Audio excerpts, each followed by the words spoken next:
So guys, tingnan natin to si baby, no? Bata-bata pang galing na magluto, no? Tingnan nyo. Grabe, 2 pusit na malalaki. Sinasabuhay niya. Sino ba mo? Pinrito.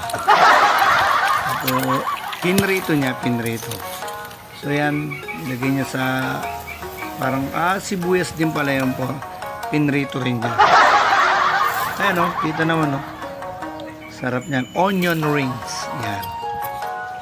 So hinati-hati na ni Nene yung kaninang pinritong pusit na kasama yung onion ring. Yan. Kasalo niya ang kanyang mami, sinasawsaw sa suka.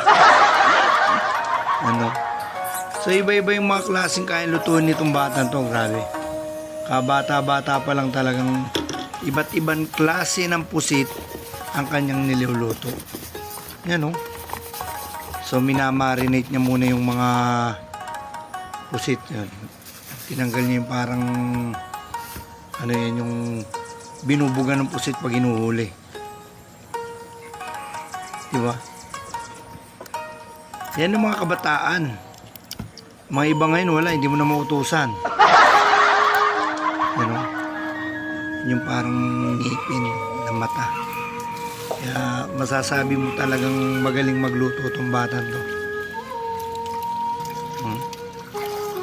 So after niyang nalinisan, yan.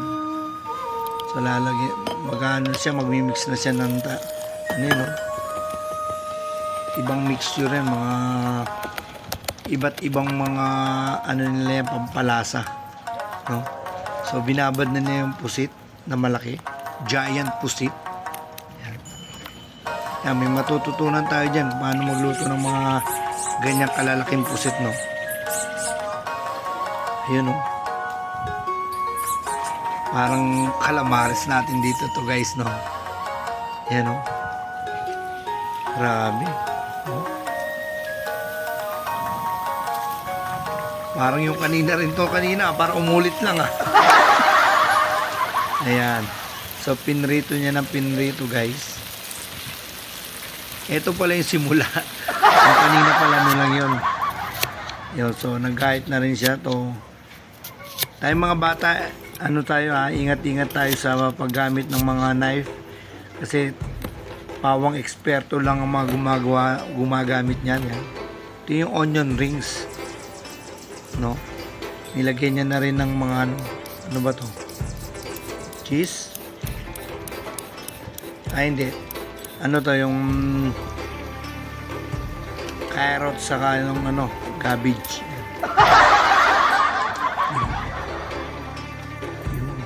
Nilagyan na rin ng harina, itlog. Ayun. So hinalo-halo na rin, baka ito isasama rin sa prito to, guys. Ayun.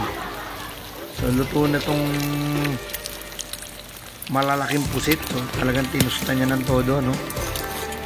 Yun. So after niya lalagay yung mga onion ring. Yun. Para tuloy gustong kumain ng calamares. Yun. So hinango-hango na nga. Ayan na. Finished product na. So nilagay niya sa magkaibang lalagyan. Ayan. Yung onion ring. Para tuloy gusto magluto. Kahit tuloy gulay. Parang ginawa niyang okoy. Yan, no?